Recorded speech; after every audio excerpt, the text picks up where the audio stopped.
कौसल्या सुप्रजा रामपूर्वा सन्ध्या प्रवर्तते उत्तिष्ठ नरशार्दूल कर्तव्यं दैवमान्धिकम् कौसल्या सुप्रजा रामपूर्वा सन्ध्या प्रवर्तते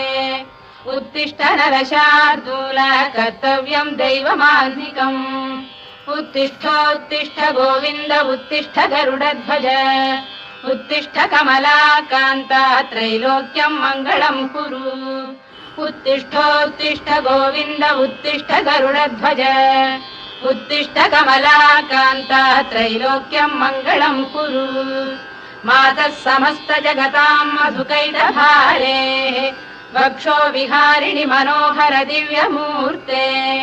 श्रीस्वामिनि श्रुत जनप्रियदानशीले श्रीवेङ्कटेश दयिते तव सुप्रभातम्।